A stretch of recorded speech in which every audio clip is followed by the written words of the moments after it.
Assalamualaikum warahmatullahi wabarakatuh teman-teman, selamat datang kembali di MPH Channel. Nah, kali ini kita akan mereaction sebuah video dari Habib Hanim Al-Attas. Mari kita lihat videonya mengenai makna sholawat. Mari kita lihat. Hadir dari majelis maulid ke majelis maulid, saudara. Dari tablik akbar ke tablik akbar. Dari acara sholawat ke acara sholawat. Minimal, saudara. Yang kita dapatkan, suka atau tidak suka, mau atau tidak mau, sadar atau tidak sadar, di majelis-majelis seperti ini kita memperbanyak sholawat kepada baginda Nabi besar Muhammad. Itu minimal, saudara. Sekali duduk berapa yang kita baca? Gak sadar, 100, 200, 300. Apalagi yang lisannya selalu cekatan setiap disebut nama Nabi Muhammad. Saudara, sholawat yang kita baca di majelis-majelis mulia ini, manfaatnya bukan hanya kita rasakan saat di dunia masih kecil, tapi besok di yaumil qiyamah, saudara, ketika keadaan begitu genting saat itu, anak kita yang kita besarkan lari meninggalkan kita, pasangan kita yang begitu kita cinta lari meninggalkan kita, orang-orang yang kita sayang, orang-orang yang kita rindu, kawan, sahabat, teman, atasan lari meninggalkan kita. Allah yang mengatakan dalam Al-Quran, yauma yafirrul mar'u min akhihi wa ummihi wa abihi wa sahibatihi wa banihi likulli imri'in minhum yawma idzin sya'nu yughni. Di hari itu, saudara, masing-masing mikirkan dirinya sendiri, Bapak Ibu sekalian. Saking gentingnya keadaan di padang mahsyar, itu sampai-sampai dikatakan orang-orang nanti di yaumil qiyamah, di padang mahsyar hari kebangkitan, semuanya dibangkitkan dalam keadaan telanjang, saudara. Tapi satu sama lain gak ada yang sadar kalau dirinya telanjang, gak ada yang sadar kalau kiri kanannya telanjang. Bahkan dalam satu riwayat disebutkan, saking parahnya keadaan padang mahsyar, sampai-sampai ada orang yang minta kepada Allah, ya Allah, ya Rabb, segera percepat keadaan ini walaupun aku harus masuk neraka, saudara. La ilaha illallah. Miliaran orang saat itu, miliaran orang puntang-panting nyari selamat. Di dalam Sahih Al-Bukhari, mereka rame-rame datang ke Nabi Allah Adam. Apa jawaban Nabi Allah Adam?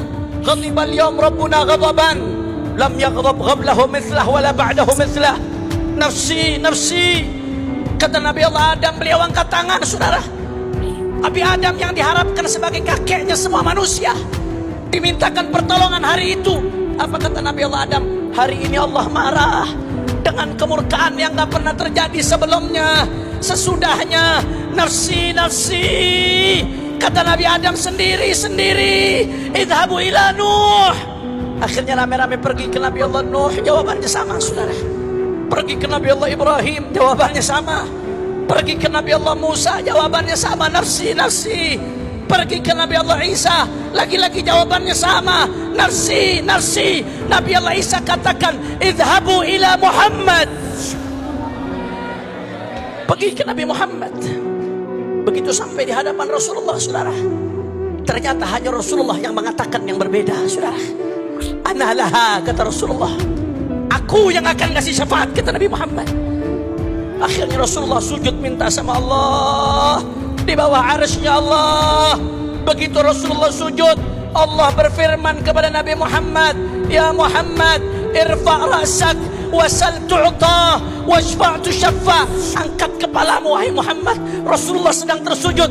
Irfa' ra'sak, angkat kepalamu. Wasal tu'ta, minta apa yang kau minta akan diberikan. Washfa' tushaffa, minta berikan syafaat, karena engkau dapat kuasa untuk beri syafaat. Begitu mendapat jawaban itu dari Allah, saudara, Nabi Muhammad bangun dari sujudnya. Apa yang dikatakan Nabi Muhammad? Ummati, ummati. Kita semua yang disebut sama Nabi, saudara. Allahumma shalli wa sallim wa barik alaihi. Maka di hari itu, saudara, yang selamat yang paling dekat sama Rasulullah, yang selamat yang bisa mengakses Rasulullah. Tapi kadang-kadang kita gak mikir, hari itu orang miliaran, saudara. Miliaran hari itu. Bukan 100 juta, 200 juta. Miliaran manusia. Dari zaman Nabi Adam sampai akhir zaman. Saya kasih gampang logika yang sederhana. Kemarin waktu Sayyidil Habib Umar bin Muhammad bin Salim bin Hafid datang, mudah-mudahan beliau dijaga oleh Allah Subhanahu wa taala. Pengajian setiap subuh di Istiqlal yang hadir hampir 50.000 orang. Jangankan mau salaman, dekat aja susah. Itu baru puluhan ribu. Ini baru cucunya, bagaimana dengan kakeknya? Saya teringat waktu Sayyidul Walid Ayahanda Al-Habib Muhammad Rizik bin Husain bin Syah, mudah-mudahan beliau dimenangkan perjuangannya oleh Allah. Ketika itu beliau datang dari Saudi Arabia. Lebih dari 1 juta orang jemput di bandara, saudara. Orang jalan jauh kiloan meter, saudara, orang jalan. Begitu sampai orang jutaan mau deket aja susah. Jangan kena salaman. Itu baru jutaan orang. Ini baru cucunya. Bagaimana besok dengan kakeknya, saudara? Kita nggak pernah mikir hari itu posisi kita di mana. Betul. Ada barisan para rasul yang udah pasti di depan. Belum lagi barisannya para aulia. Belum lagi barisannya para salihin. Belum lagi barisannya para sahabat. Itu sudah jutaan orang. Lantas bagaimana dengan kita yang penuh dosa, yang penuh dengan maksiat? Bagaimana kita bisa dekat ke Rasulullah? Sedangkan kalau nggak sampai dekat Nabi, celaka kita, saudara. Maka jawabannya ada di majelis-majelis maulid Nabi. Rasulullah yang ngasih jawaban.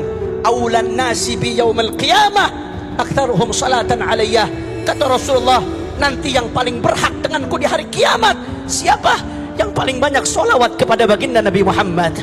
Saudara, jangan pernah Anda berpikir solawat Anda bertepuk sebelah tangan pada hari ini, saudara. Rasulullah sendiri yang mengatakan dalam hadisnya yang diriwayatkan Sayyidina Hasan ibn Ali bin Abi Talib, "Ainama kuntum fasallu alayya fa inna salatakum tablughuni." Dimanapun kalian, solawatlah kepadaku karena solawat kalian sampai kepadaku, kata Nabi Muhammad.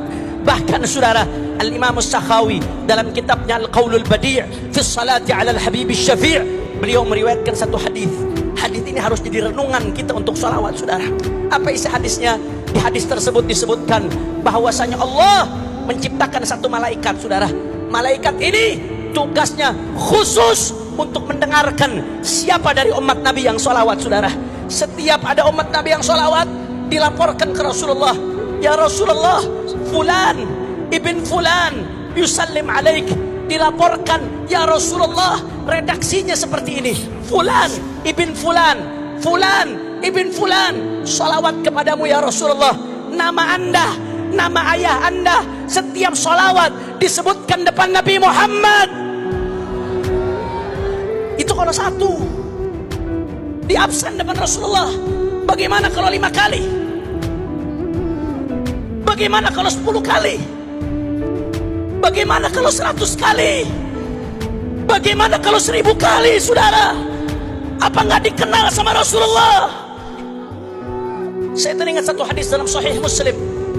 Rasulullah mengatakan dalam Sahih Muslim, "Inni la a'rifu hajaran bi Makkah kanat tusallimu alayya qabla an ub'ath. Inni la a'rifuhu al-an." Kata Rasulullah, setelah Rasulullah diutus, setelah Rasulullah hijrah, kata Rasulullah, aku ingat ada satu batu di Makkah. Batu Makkah, Bapak Ibu sekalian, Makkah itu isinya gunung batu.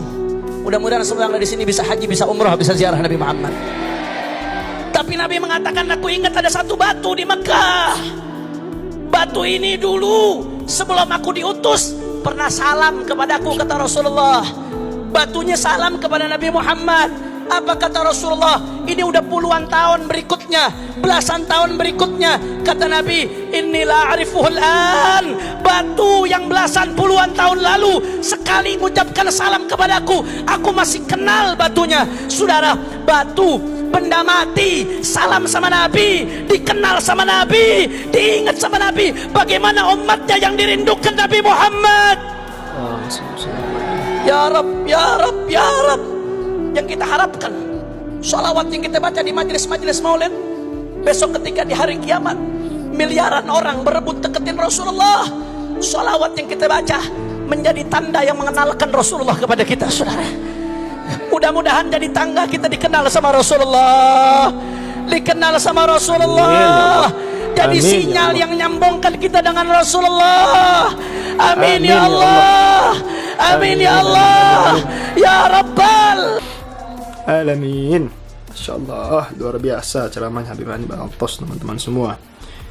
Jadi siapa yang akan menolong kita di padang mahsyar nanti? Ya siapa lagi kalau bukan Nabi kita Muhammad Sallallahu Alaihi Wasallam, teman-teman semua. Ceramah Imaduddin ya, ceramah si Imaduddin gak bakalan bisa seperti ini. Ya teman-teman, Imaduddin ceramahnya cuman adu domba saja. Sekian video kali ini, jangan lupa subscribe MPH Channel. Terima kasih, assalamualaikum.